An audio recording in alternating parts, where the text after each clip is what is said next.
अस्सलाम वालेकुम dear students, कैसे हैं आप लोग? ठीक हैं, खैरियत से हैं। उम्मीद करता हूं कि आपको लोकल वेरिएबल और ग्लोबल वेरिएबल का डिफरेंस क्लियर हो चुका होगा। लेकिन मैंने लास्ट वीडियो में जैसा कि कहा था कि आपको लोकल वेरिएबल और ग्लोबल वेरिएबल जो है उसको with the help of example जो है वो जस्टिफाई करूंगा, ताकि आपको ईजिली पता चल जाए कि लोकल वेरिएबल और ग्लोबल वेरिएबल में क्या डिफरेंस है मेजर। लोकल वेरिएबल कहाँ कहाँ एक्सेसिबल होता है, ग्लोबल वेरिएबल कहाँ कहाँ एक्सेसिबल होता है, ये तमाम चीज़ें हम वीडियो इसके अंदर जो है वो डिस्कस करते हैं एग्जाम्पल के अंदर। यहाँ पर मैं कुछ फंक्शंस बनाता हूँ। सपोज करता हूँ कि मैं एक फंक्शन बनाया जी मेन वॉइड लिखते हैं इधर तो भी खैर है, अगर खाली छोड़ देंगे तो भी अंडरस्टूड है कि मेन फंक्शन है नो पैरामीटर्स। यहाँ पर मैंने दो वेरिएबल्स डिक्लेयर किए, इंट ए कॉमा बी, और ए को वैल्यू मैंने असाइन कर दी a equal to 2 and b is equal to 3, और यहाँ पर मैंने कहा printf value of a equal to percentage and d slash m, और मैंने कहा a की वैल्यू प्रिंट करवा get ch and program close. इस एग्जांपल में आपने गौर करना है, ये जो दो वेरिएबल्स मैंने डिक्लेयर किए हैं a और b, these both variables are called local variables. इन्हें लोकल वेरिएबल्स कहा जाता है क्योंकि आपको याद होगा मैंने लास्ट वीडियो के अंदर बताया था, लोकल वेरिएबल्स जो हैं वो डिक्लेयर किए जाते हैं इनसाइड द फंक्शन, किसी भी फंक्शन के इनसाइड। डेलिमीटर्स के अंदर अगर डिक्लेयर किए वो वेरिएबल्स क्या कहलाएंगे? Local variables.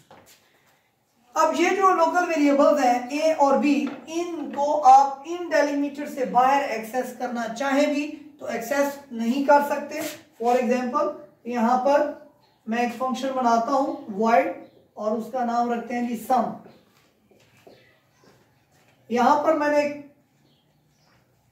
Int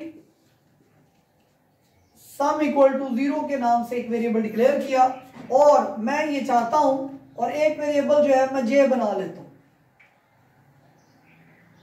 j equal to 3, और मैं यहां पर लिखता हूं सम इक्वल टू, और मैं यहां पर लिखता हूं sum equal to j plus b। ये b कौन सा जी? ये वाला जो इसका लोकल वेरिएबल था। मैं ये साबित करना चाह रहा हूं कि ये जो वेरिएबल है b, ये यहां पर एक्सेसिबल होगा या नहीं होगा। Sum equal to j plus b लिखा और प्रिंट करवाया print f sum equal to percentage sign d slash n, और यहां पर लिखा जी सम को प्रिंट करवा दें तो यहां पर एरर अकर होगा, और वो एरर क्या होगा? Undeclared variable b, undeclared variable b, undeclared variable b।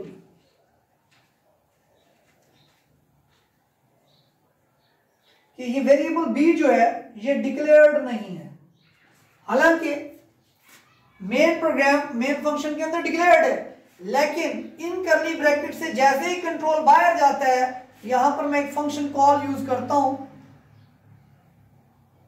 सम की, जिससे कंट्रोल जो है वो सम फंक्शन की तरफ जाएगा। जैसे ही यहां से कंट्रोल इस फंक्शन में आया तो इन वेरिएबल्स का जो लाइफ टाइम था, लाइफ टाइम मींस इनको जो मेमोरी अलॉट हुई थी a और b, a में 2 पड़ा हुआ है और b में 3 पड़ा हुआ है, ये लाइफ टाइम इनका खत्म हो जाएगा और मेमोरी जो है यहां से क्लियर हो जाएगी।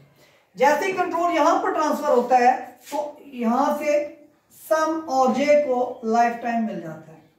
सम की मेमोरी में इस वक्त 0 पड़ा हुआ है और j जो है उसको 3 उसकी मेमोरी में पड़ा हुआ है। अब जब हम लिखते हैं sum equal to j plus B, j और b को ऐड करो और सम में स्टोर करवाओ, तो बेटा जी b जो है वो तो लोकल वेरिएबल है मेन का, ये सम के अंदर एक्सेसिबल नहीं है, लिहाजा ये एरर देगा अनडिक्लेयर्ड वेरिएबल b का। अब अगर आप ऐसा कोई वेरिएबल हर फंक्शन में एक्सेस करना चाहते हैं तो आपको क्या करना पड़ेगा? इन फंक्शन से बाहर डिक्लेयर कर दें, चाहे इस जगह पर डिक्लेयर कर दें, आप इस डेलिमीटर के बाहर यहां पर लिखते हैं int a is equal to 2 and b is equal to 3, तो these variables are called global variables. इन्हें हम क्या कहेंगे? ये क्या है? ग्लोबल वेरिएबल्स है। आपने मेन से पहले लिख दिए int a is equal to, हमने लिखा int a is equal to 2, b is equal to 3, आपने यहां पर डिक्लेयर कर दिया, तो भी ये क्या है, ग्लोबल वेरिएबल। अब मैं अगर इस b को यहां पर एक्सेस करना चाहूं, मैं इन्हें कमेंट्स कर देता हूं ताकि ये वाले, अब a और b है, a2 है और b3 है, मैं इनके नाम चेंज करता हूं ताकि आप कंफ्यूज ना हो। मैं इसको i का नाम दे देता हूं और इसको k का नाम दे देता हूं। i equal to 2 and k equal to 3। जैसे ही ये प्रोग्राम स्टार्ट होगा, इनको मेमोरी अलॉट हो जाएगी, i को भी और k को भी, और ये इनकी मेमोरी तब तक मेंटेन रहेगी जब तक आपका प्रोग्राम जो है वो एंड नहीं होता। अब यहां पर जरूरत नहीं पड़ी, हमने इनको यूज नहीं किया। ओके, यहां पर sum equal to 0, j equal to 3 है, और यहां पर मैं b की जगह पर क्या लिखता हूं, j प्लस i।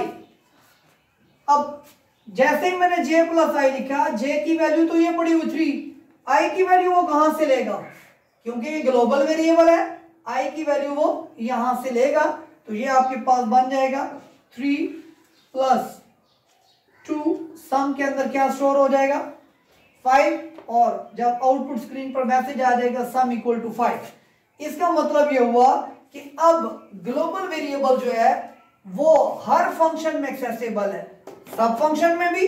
और अगर आप देखना चाहेंगे कि यहां पर एक्सेसिबल है या नहीं, आप यहां पर इसके बाद दोबारा लिख दें, मैं लिखता हूं i equal to i multiply by 5, i की वैल्यू को 5 से मल्टीप्लाई करें, printf और i equal to percentage sign d slash n, i की वैल्यू जो है वो भी प्रिंट करवा दें। Get ch and program close. अब i की वैल्यू कितनी थी 2, जैसे ही मैंने यहां लिखा i equal to i multiply by 5, i की वैल्यू 5 से मल्टीप्लाई होगी, और i के अंदर वैल्यू क्या हो जाएगी, चेंज। i में पहले क्या पड़ा हुआ 2 मल्टीप्लाई बाय 5, रिजल्ट क्या हुआ 10, i की वैल्यू मॉडिफाई हो जाएगी और उसके अंदर रिजल्ट क्या स्टोर हो जाएगा 10। जब आप i को आप प्रिंट करवाएंगे तो आउटपुट स्क्रीन पर लिखा हुआ आएगा i इक्वल टू 10।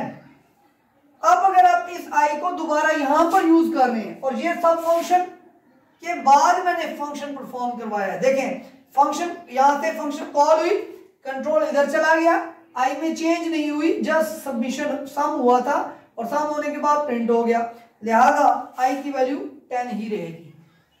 आपके ये जो दो वेरिएबल्स मैंने ऊपर डिक्लेयर किए हैं, outside any function, these are accessible in all functions, while the local variables are accessed in a function in which they are declared.